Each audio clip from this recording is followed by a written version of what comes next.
조용한 기도하심으로 수요 예배를 시작하겠습니다.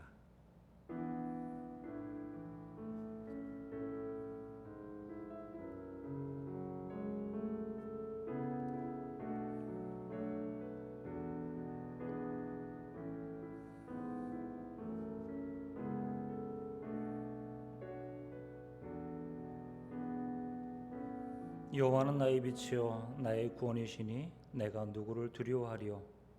여호와는 내 생명의 능력이시니 내가 누구를 무서워하리요.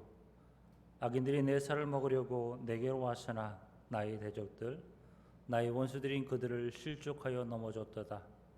군대가 나를 대적하여 진칠지라도 내 마음이 두렵지 아니하며 전쟁이 일어나 나를 치료할지라도 나는 여전히 태어나리로다. 내가 여호와께 바라는 한 가지 그것을 구하리니 곧 내가 내 평생에 여호와의 집에 살면서 여호와의 아름다움을 바라보며 그의 성전에서 사모하는 그것이라. 아멘. 우리 찬송가 200장입니다.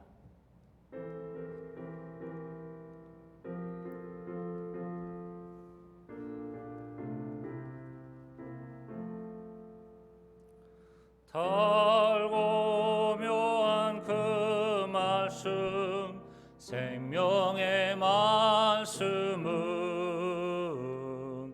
귀한 그 말씀 진실로 생명의 말씀이 나의 길과 매듭 밝게 보여서니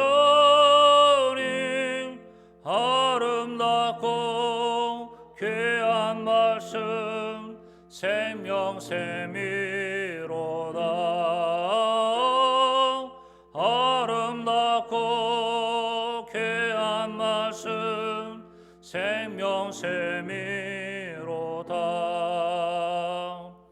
귀한 주님의 말씀은 내 노래 되도다. 모든 사람을 살리는 생명의 말씀을 값도 없이 받아 생명길을 가니 아름답고 귀한 말씀 생명샘이로다.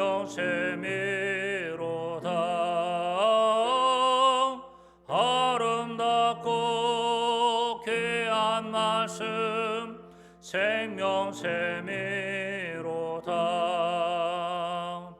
널리 울려 퍼지는 생명의 말씀은 마음의 용서와 평안을 골고루 주나니 다만 예수 말씀 듣고 복을 받네. 아름답고 귀한 말씀 생명샘이로다.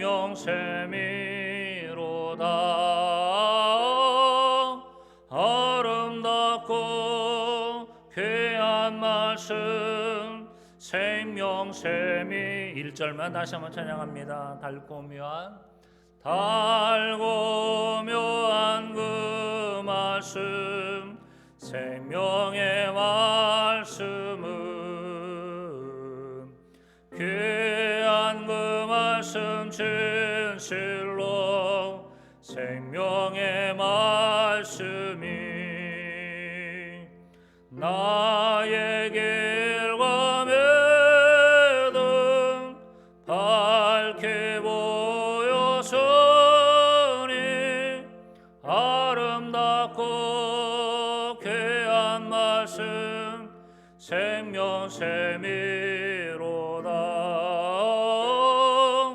아름답고 귀한 말씀 생명샘이로다.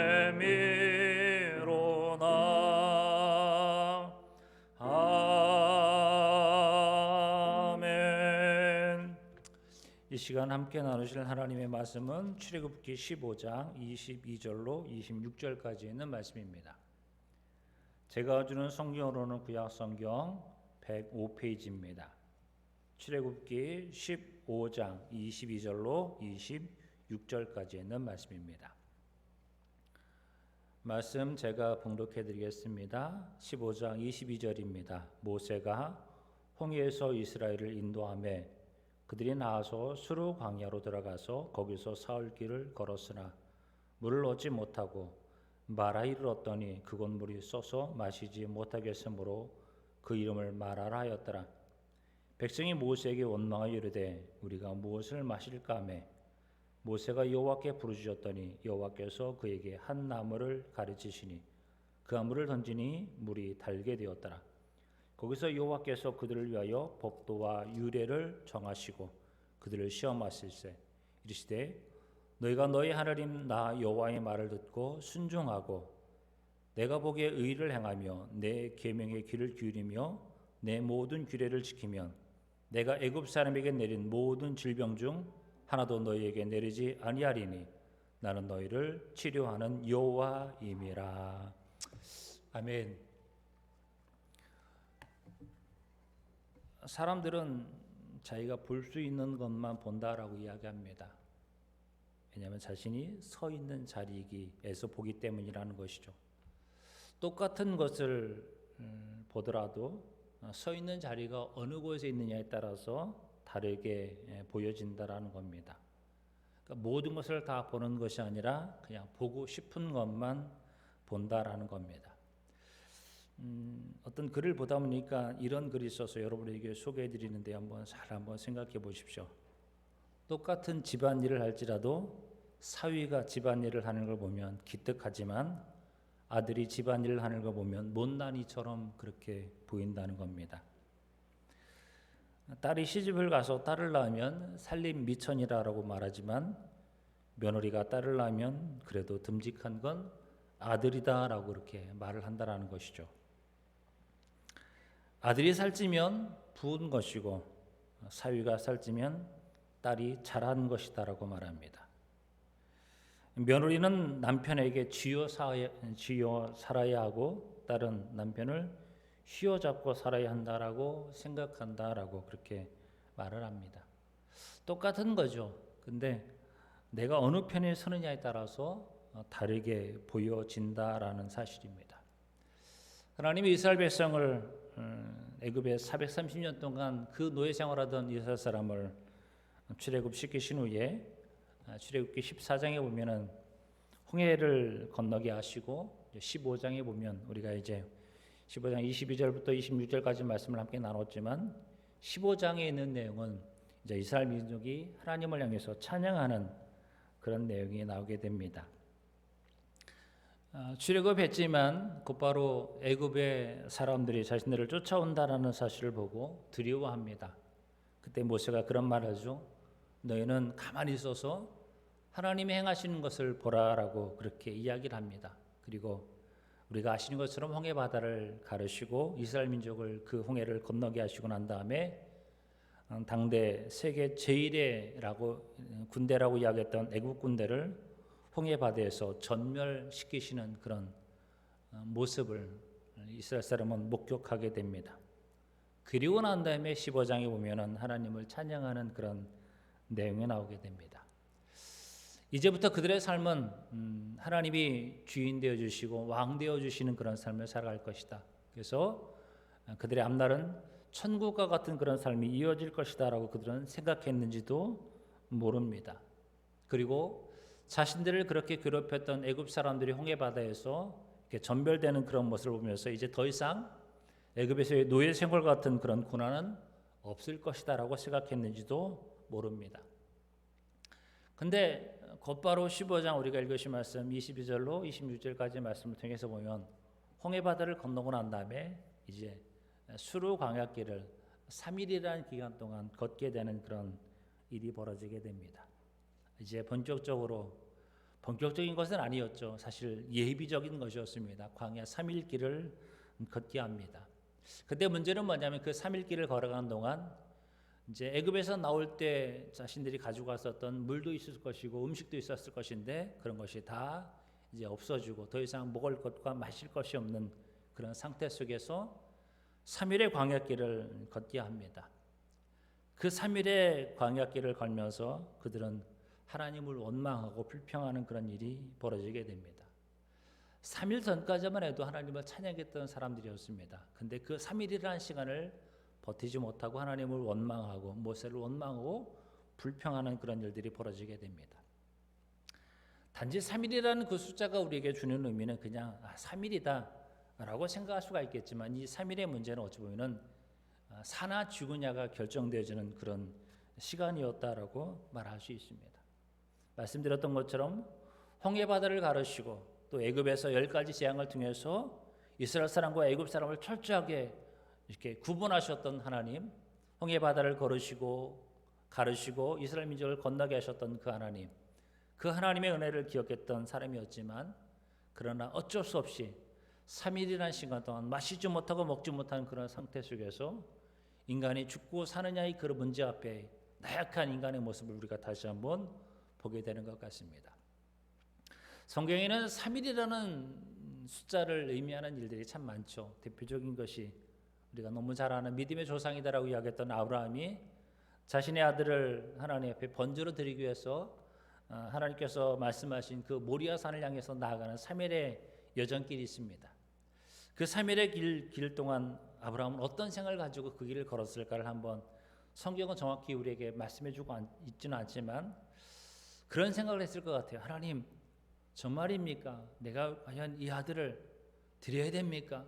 하나님 혹시 잘못 말씀하신 건 아닙니까? 라는 그런 이야기를 하면서 하나님 그 3일길을 걷지 않았을까라는 그런 생각도 한번 가져보게 됩니다.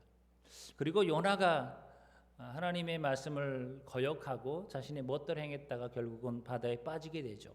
그래서 하나님은 물고기를 예비하셨다가 요나를 그 물고기 뱃속에서 3일 동안 지내게 하시고 난 다음에 이제 다시 한번 요나를 니느웨 성에 보내셔서 하나님의 일들을 행하게 하셨던 것들을 우리가 보게 된다라는 겁니다. 이스라엘 민족도 그 3일이라는 시간 동안 참 너무 힘들고 어려운 시간을 경험하게 됩니다. 그러나 그들은 그 3일이라는 시간 동안 원망하고 불평하는 그런 삶의 모습으로 바뀌었던 것을 보게 됩니다. 그리고 특별히 이제 25절의 말씀을 통해서 보면 하나님이 이 홍해에서 수르 광야로 인도하셨던 그 3일의 기간 동안 하나님이 그들에게 하고 싶었던 것은 시험이었다라고 말씀하고 있는 것을 보게 됩니다. 여호와께서 그들을 위하여 법도와 유례를 정하시고 그들을 시험하실세라고 오늘 성경 우리에게 말씀해주고 있습니다. 애굽을 나와서 홍해 바다를 건너고 난 다음에 애굽 사람이 다 죽임을 당하는 것을 보면서 하나님을 찬양합니다. 특별히 이제 미리암이 소고를 치면서 찬양을 주도하게 됩니다. 그 찬양 인선 후에 그들이 처음으로 맞이한 것은 어찌 보면 마라의 쓴물 곧 시험이었다라고 말할 수 있다는 겁니다. 어찌 보면 모든 기갈과 목마름은 사실 하나님의 시험이었지만 15장은 하나님께서 그들을 시험하셨다라고 우리에게 말씀합니다. 출애굽기는 40장으로 기록되어 있습니다. 그런데 이 출애굽기는 세 부분으로 나눠질 수 있죠. 특별히 1장부터 15장, 18장까지 내용을 통해서 보면은 과연 누구를 선택할 것인가, 누구를 주인으로 삼을 것인가에 대한 문제를 우리에게 보여줍니다. 특별히 이제 바로와 하나님을 이렇게 서로 비교하는 모습, 그리고 바로를 섬길 것인가, 하나님을 섬길 것인가, 즉 노동하는 백성이 될 것인가, 아니면 하나님을 예배하는 백성이 될 것인가를 하나님은 그들에게 던지시고 그들로 하여금 선택할 수 있는 그런 것을 하나님 그들에게 요구하십니다. 그리고 25장부터 40장까지 내용을 통해서 보면 이제 하나님의 속막을 건축하게 되는 그런 이야기가 나오게 됩니다. 즉 이 얘기를 통해서 예배라는 것이 무엇인가를 우리에게 이제 가르쳐 줍니다. 예배라는 것이 무엇이냐라고 말한다면 하나님께서 말씀하신 것대로 그대로 성취되고 이루어지는 것이 바로 예배다라고 말합니다. 바로를 섬겼던 사람들이 이제 노동하던 사람들이 이제 하나님을 예배하는 백성으로 바뀌어지기 위해서는 우리가 이제 19장부터 시작되는 24장까지 이어지는 어쩌면 시내산에 주신 그 하나님의 법, 율법이라는 것을 우리가 온전히 알아야만 하나님을 예배하는 백성이 될 수 있다는 것을 이제 출애굽기는 우리에게 가르쳐주고 있다라는 겁니다. 특별히 이제 시내산에서 하나님의 율법을 받기 전에 15장부터 시작되는 17장까지 이어지는 말씀을 통해서 우리는 네 가지의 예의가 순서적으로 쫙 기록되어 있는 것을 보게 됩니다. 특별히 이제 오늘 말씀 22절로 27절까지 말씀을 통해서 보면 마라의 쓴물의 사건이 나오게 됩니다. 그리고 16장에 보면은 만나와 메추라기 사건이 나오게 되고요. 17장 1절부터 7절까지 말씀 보면은 우리가 르비딤의 사건, 즉 무리바의 물 사건이 나오게 되고 8절부터 16절까지 말씀을 통해서 보면은 이제 이스라엘 민족이 아말렉과 전쟁하는 그런 사건들이 나오게 됩니다. 출애굽기의 전체적인 내용의 흐름을 보면 하나님과 이스라엘 백성이 서로 관계를 맺고 있는 그런 말씀이 쭉 이어지게 됩니다. 근데 이스라엘 사람들은 하나님과의 그 관계 속에서 늘 어떤 일을 만날 때마다 뭐 배고프다, 때로는 뭐 갈증 난다, 뭐 어떤 뭐 고기를 먹고 싶다라는 그런 핑계를 대면서 어떤 일이 있을 때마다 하나님을 원망하고 불평하게 됩니다. 그리고 어찌 보면 그런 잘못된 죄악들을 범하게 됩니다. 근데 우리 하나님은 그럴 때마다 그들을 향해서 인내하시고 그들에게 필요한 것을 공급해 주심으로 말미암아 그들을 계속적으로 인도하시는, 어찌 보면 이스라엘 사람들은 하나님 앞에 끝없이 원망하고 불평하지만 하나님은 그런 원망과 불평 속에서도 그들을 품어주시고 안아주시는 그런 일들이 쭉 이어지게 됩니다. 근데 이 생활의 패턴은, 삶의 패턴은 이 출애굽기 초창기에만 이루어진 것이 아니라 40년의 광야 생활 가운데서도 계속적으로 반복되어지게 되는 그런 모습을 보게 됩니다. 그럼 이스라엘 사람은 왜 하나님께서 그들에게 허락하셨던 첫 번째 시험을 왜 그들은 낙망할 수밖에 없었을까? 실패할 수밖에 없었을까라고 말하면 그것은 24절 말씀에 이렇게 말합니다. 백성이 모세에게 원망하여 이르되라고 말합니다. 하나님 앞에 불평했다라고 말할 수 있다는 겁니다. 우리가 무엇을 모실 수 있습니까? 우리가 무엇을 마실 수 있습니까? 라고 말하면서 하나님 앞에 원망했던 것이 어찌 보면 하나님이 그들에게 허락하셨던 첫 번째 시험을 그들이 실패할 수밖에 없었던 원인이었다라고 말할 수 있다는 겁니다. 여러분, 이거는 이스라엘 사람뿐만 아니라 우리에게도 똑같이 적용되는 말씀인 것 같습니다. 우리 또한 불평하면은요, 우리는 시험에 낙망할 수밖에 없다라는 것입니다. 여러분, 우리는 참 너무 힘들고 어려운 시간을 우리가 보내고 있습니다. 이스라엘 사람이요, 애굽에 있을 때 고된 노동이 힘들어서 하나님 앞에 부르짖는 그런 모습들을 보게 됩니다. 출애굽기 3장 7절로 8절 말씀 보면 이런 말씀이 있습니다. 여호와께서 이르시되 내가 애굽에 있는 내 백성의 고통을 분명히 보았다라고 말씀합니다. 그리고 그들의 감독자로 말미암아 부르짖음을 하나님이 또 들으셨다라고 말씀합니다. 그리고 그 근심을 내가 알고 내가 내려가서 그들을 애굽에 있는 손에서 건져내고 그들을 그 땅에서 인도하여 하나님께서 그들에게 약속하셨던 가나안 땅으로 내가 데려가게 하겠다라고 말씀하고 있는 것을 보게 됩니다. 우리 하나님은요, 애굽 사람이 힘들고 어려워하는 모습, 그 모든 것을 다 보고 계셨고 다 알고 계셨습니다. 그리고 하나님께서 직접 내가 가겠다라고 말씀하고 있는 것을 보게 됩니다. 오늘 이스라엘 사람의 모습을 한번 보십시오. 물이 없어서 하나님 앞에 원망하고 있습니다. 하나님, 배고픕니다. 하나님, 갈증납니다. 무엇을 먹어야 됩니까? 무엇을 마셔야 됩니까? 라고 원망하고 불평하고 있습니다. 지금 시대를 살아가고 있는 우리들의 모습을 다시 한번 보자라는 겁니다. 여러분, 요즘에 우리는 참 힘들다라고 말합니다. 경제적으로 참 너무 힘들고 어렵다라고 말합니다. 생활하는 쪽에서도 우리는 굉장히 참 어렵고 힘듭니다. 그때 우리는 때로는 하나님 앞에 부르짖기도 합니다. 하나님 앞에 간구하기도 합니다.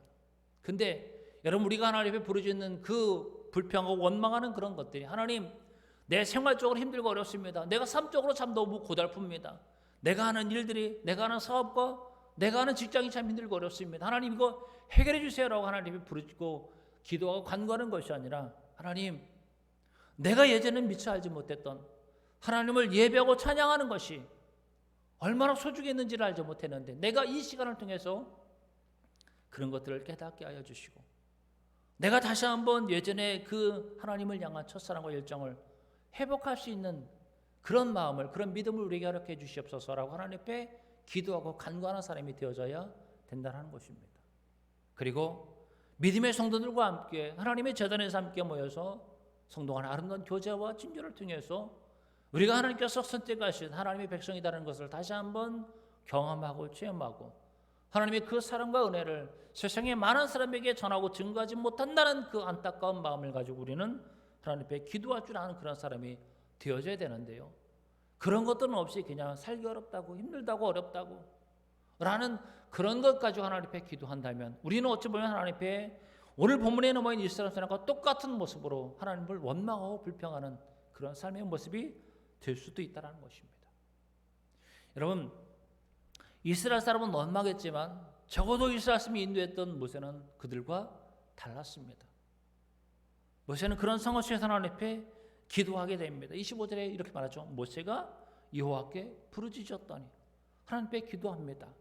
그러자 하나님께서는 모세에게 그 쓴물이 더 이상 마시지 못하는 물이 된 그런 상황 속에서 그 쓴물을 우리가 하는 것처럼 단물로 바꿔주실 수 있는 방법을 그에게 가르쳐 주십니다. 그것은 바로 한 나무를 던지라는 것이죠. 그 나뭇가지를 던졌을 때 좀 전까지만 해도 써서 마실 수 없었던 그 물이 단물로 바뀌게 되었던 것을 우리에게 말씀해 주고 있다는 겁니다. 여러분, 오늘 이 마라의 사건을 통해서 하나님이 우리에게 말씀하고 싶었던 것이 과연 뭘까요? 그냥 단지 그들로 하여금 좀 힘들고 고생하게 하셔서 하나님이 어떤 분인지를 그들에게 가르쳐주고 싶었을까? 아니면 하나님이 얼마나 능력 있는 분이신지를 그들에게 가르쳐주고 싶으셨을까? 그것은 아니었던 것 같습니다. 26절의 내용을 잘 보시면 이렇게 말합니다. 아까도 말씀드렸지만요. 중반 1부터 이렇게 말합니다. 거기서 여호와께서 그들을 위하여 법도와 율례를 정하시고 그들을 시험하셨다라고 말합니다. 즉 하나님은 그들에게 어떤 법과 율례를 그들에게 정하셔서 가르쳐 주셨습니다. 그리고 그들이 그 법을 잘 지키는지 지키지 않는지를 하나님은 그들로 하여금 시험하시기 위해서 하나님은 지금 이스라엘 사람을 그 수로 광야로 들어가게 하셔서 3일 동안 물을 마시지 못하게 하는 그런 고통을 그들에게 허락하셨던 것을 우리에게 보여주고 있다는 겁니다. 하나님은 그들이 그 상황 속에서 그 문제를 해결할 수 있는 일들을 하나님은 다 계획하고 계셨다는 것이죠. 여러분, 애굽에서 우리가 이제 출애굽기에 이제 애굽에 있었던 10가지 재앙에 대한 이야기를 잘 압니다. 첫 번째 재앙이 뭐였냐면요, 나일강 물이 피로 바뀌어지는 그런 사건입니다. 나일강 물, 사람이 마실 수 있는 그런 물이요 피로 바뀌게 됩니다. 마실 수 없는 물로 바뀌어지게 된 사건이 바로 하나님께서 애굽 땅에 내리신 첫 번째 재앙이었습니다. 자, 홍해를 건너게 하시고 이제 수르 광야에 오셔서 하나님께서 그들에게 첫 번째 시험하셨던 것이 뭡니까? 쓴물이 단물로 바뀌게 되는 그런 사건입니다. 즉 뭡니까? 바로가 통치하는, 바로가 주인이고 바로가 왕이고 신이다라고 이야기하는 그런 시대 속에 살았던 사람들은 하나님이 얼마든지 그들로 하여금 그 나일강 물이, 마실 수 있는 물이 피로 바뀌어서 마실 수 없는 것으로 하나님이 그렇게 만드실 수 있지만, 하나님이 통치하는 세상, 하나님이 왕 되시는 세상에는요, 비록 쓴물과 같은 그런 것이라 할지라도 하나님께서 말씀하시기만 하면, 하나님이 주인 되시기만 하면요, 단물도 사람이 마실 수 있는 물로 바뀔 수 있다는 사건을 하나님은 이스라엘 사람들에게 오늘 가르쳐주고 싶으셨다라는 사실입니다. 그리고 26절의 말씀을 통해서 보면요, 하나님 말씀하셨지 않습니까? 너희가 내가 너에게 정한 율례와 법도와 규례를 잘 지키면 애굽 땅에 내린 재앙은 너희가 내리지 않겠다는 겁니다. 그리고 나는 너희를 치료하는 하나님이 되실 것이라는 걸 우리에게 가르쳐 줍니다. 그리고 난 다음에 16장에 보면은요, 하나님께서 그들에게 만나와 메추라기 사건을 보여주십니다. 왜 그러셨을까요? 마라의 사건을 통해서 하나님은 하나님을 잘 믿는지 안 믿는지, 그들이 하나님께서 그들에게 정하신 율례와 법들을 잘 지키는지 안 지키는 하나님은 그들에게 시험하셨습니다. 그리고 그 시험의 방법을 통해서 하나님은 만나와 메추라기 사건을 그들에게 보여주십니다.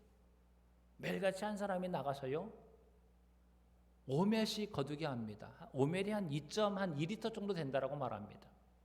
매일같이 그것을 거두게 됩니다. 그런데 사람이란 것이요, 욕심이 있지 않습니까? 그러니까 어떤 사람은 더 많이 거둡니다. 하나님께서 그들에게 말씀하신 것보다 많은 것을 거두게 됩니다.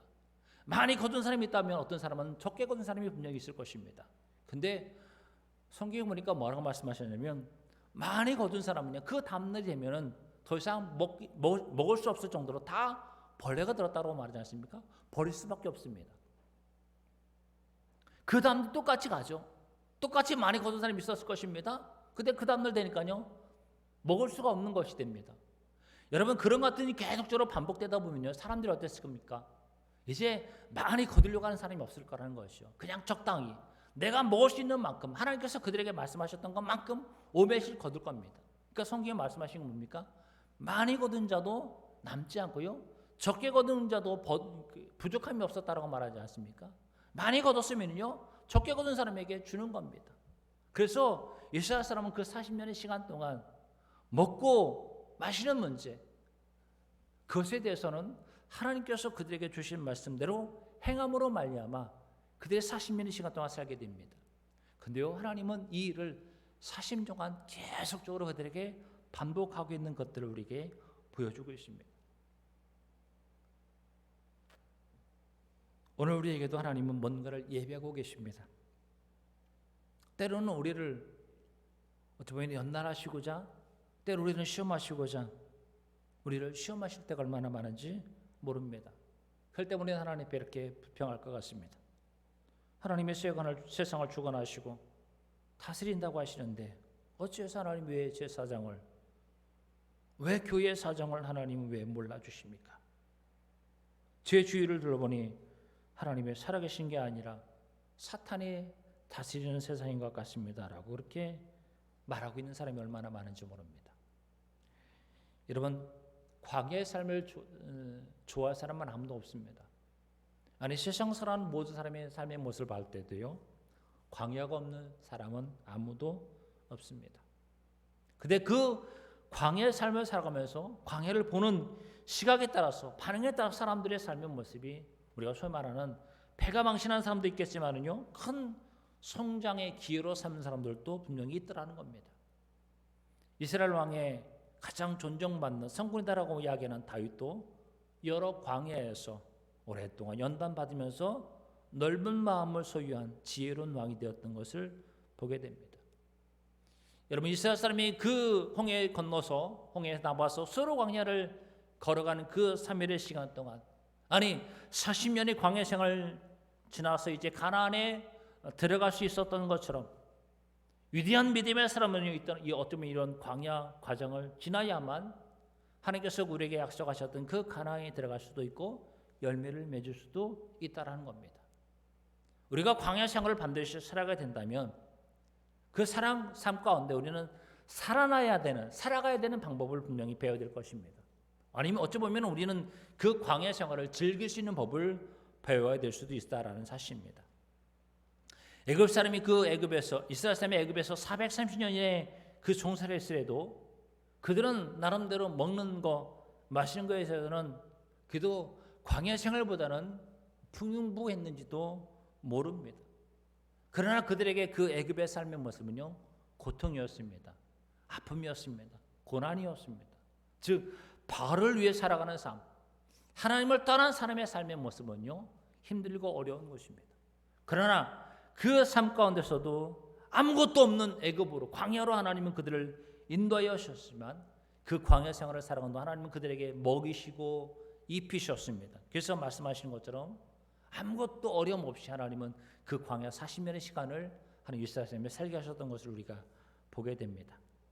모든 것이 풍족하고 좋은 환경에 있을지라도 끊임없이 반복되는 무료한 일상 속에서 마음이 때로는 너무 부유해져서 나를 향하신 하나님의 뜻이, 하나님의 말씀이 무엇인지를 잘 깨닫지 못하며 하나님 앞에 원망할 때가 얼마나 많은지 모른다는 겁니다. 그 마라의 사건을 통해서 하나님께서 쓴물이 단물로 바뀌어지는 그런 사건을 통해서 하나님은 이스라엘 사람의 그 믿음을 시험하셨습니다. 오늘날도 마찬가지인 것 같습니다. 코로나19의 그런 상황 속에서 우리는 과연 하나님의 뜻이 무엇인지를 잘 알지 못합니다. 그렇기 때문에 때로는 하나님 앞에 원망하기도 합니다. 답답하고 힘든 시간을 보내면서 하나님, 무엇이 하나님의 뜻입니까? 하나님이 원하시는 것이 무엇입니까? 라고 하나님 앞에 그렇게 기도할 때가 얼마나 많은지 모릅니다. 그런데 한편으로는요, 우리가 이런 사건을 통해서 내가 하나님 앞에 뭘 잘못했는지에 대해서 회개하는 그런 시간을 갖지 못하고 단지 힘들고 어렵다는 마음을 가지고 하나님 앞에 원망하고 불평하는 것을 끝난다면 우리는 온전한 믿음의 길을 걸어가고 있다라고 말할 수 없다라고 말합니다. 힘들고 어려워도요, 우리에게 허락하신 말씀과 기도를 통해서 하나님의 뜻을 분별할 수 있는 그런 믿음의 사람이 되었으면 좋겠습니다. 그리고 마침내 그 시험을 이기는 믿음의 사람이 되시고요, 또 하나님께서 우리에게 허락하셨던 그 복된 삶을 세상 속에서 야 그래 믿음의 사람은 저런 것이구나, 저렇게 복을 받을 수도 있구나, 저렇게 잘 될 수도 있구나 라는 것을 그들에게 보여주기도 하시고요, 그 하나님께서 우리에게 주신 그 복을 세상의 사람들에게 나눠줄 수 있는 축복의 통로가 되시길 간절히 소망합니다. 이스라엘 사람처럼 실패하는 인생이 아니라, 원망하고 불평하는 인생이 아니라, 이 삶 속에서도 하나님의 뜻을 분별하고 하나님의 뜻을 구할 줄 아는 그런 믿음의 삶을 살아가는 우리 동부의 모든 믿음의 성도가 되시기를 주님으로 부탁드리겠습니다. 기도합니다. 좋으신 하나님, 참으로 고맙고 감사합니다. 힘들고 어려운 시간을 보냅니다. 주님, 그러나 이 시간을 보내면서도 우리가 하나님의 뜻을 아버지 깨달아 알아갈 수 있는 그런 마음을, 믿음을 우리에게 허락하여 주시길 원합니다. 주님, 깨닫는 것이 은혜다라고 말씀하셨는데 하나님 우리에게 깨달을 수 있는 은혜를 허락하여 주셔서 하나님 이를 통해서 우리들의 믿음과 신앙이 한 단계 성장하고 성숙되어지는 그런 삶이 되어져 갈 수 있도록 도와주시옵소서. 하나님께서 우리를 시험하실 때 하나님 우리가 그 시험 속에서 하나님을 원망 불평하는 인생이 아니라 그 시험을 온전히 다 이기고 아버지 극복함으로 말미암아 하나님께서 허락하셨던 계획하셨던 그 놀라운 복들을 받아 누리며 나가는 우리 모두가 되어져 갈 수 있도록 도와주시옵소서. 하나님 우리 사랑 동부의 모든 믿음의 가족들 한 분 한 분 하나님이 기억하여 주시고 하나님의 품 안에 품어주시고 아버지 세상 속에서 살아갈 때 하나님 어렵고 힘들어도 하나님의 품 안에 온전히 거함으로 말미암아 세상에서 볼 수 없었던 느낄 수 없었던 평안과 기쁨을 날마다 회복하고 맛보며 살아가는 우리 모든 믿음의 가족들이 될 수 있도록 도와주시옵소서. 한 재단에 모여서 하나님을 예배하고 찬양하지 못하고 있지만 우리가 영으로 하나님 함께 예배할 수 있는 우리 모두가 될 수 있도록 도와주시옵소서. 감사드리며 귀하신 예수님의 이름으로 기도합니다. 아멘. 광고 말씀드리겠습니다. 돌아오는 주일도요. 이제 아직 코로나가 조금 더 힘하기 어렵기 때문에 돌아오는 주일까지는 온라인 예배로 드리도록 하겠습니다. 추후에 일어난 일에 대해서는 다시 한번 여러분에게 문자로 발송해 드리도록 하겠습니다. 여러분 말씀을 많이 읽으시고 또 많이 기도할 수 있는 그런 시간들이 되셨으면 고맙겠습니다. 우리 찬송 한 장 부르시고요. 주님 가르쳐 주신 기도로 예배를 마치겠습니다. 우리 찬송가 204장입니다.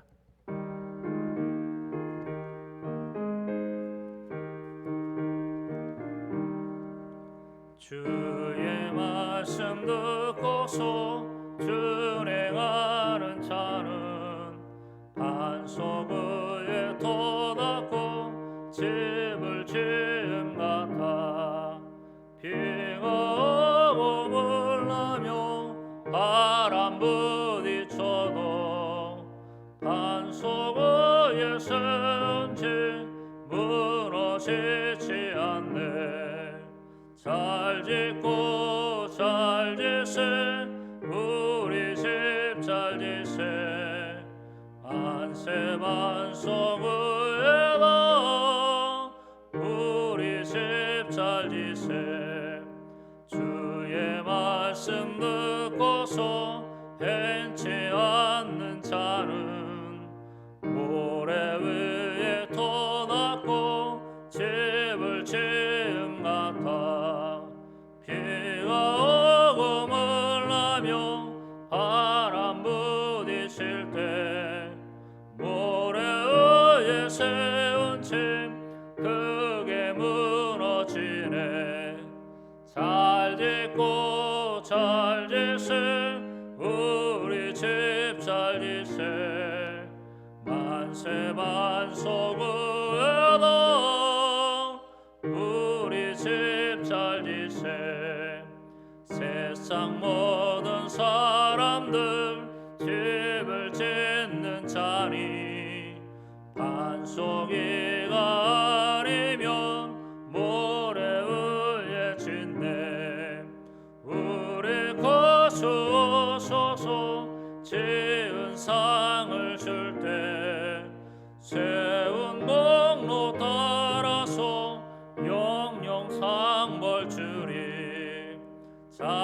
짓고 잘 지세 우리 집 잘 지세 만세 만서구에는 우리 집 잘 지세. 아멘. 하늘에 계신 우리 아버지여 이름이 거룩히 여김을 받으시오며 나라의 임하옵시며 뜻이 하늘에서 이룬 것 같이 땅에서도 이루어지이다. 오늘날 우리에게 일용할 양식을 주옵시고 우리가 우리에게 죄 지은 자를 사하여 준 것 같이 우리 죄를 사하여 주옵시고 우리를 시험에 들게 하지 마옵시며 다만 악에서 구하옵소서. 나라와 권세 영광이 아버지께 영원히 있사옵나이다. 아멘. 소신 하나님 고맙고 감사합니다. 우리 사랑하는 양 식구들 한 분 한 분 하나님을 향한 그 마음, 하나님을 향한 그 믿음, 하나님 흔들리지 아니하게 하시고 아버지 하나님 반석 위에 세우시고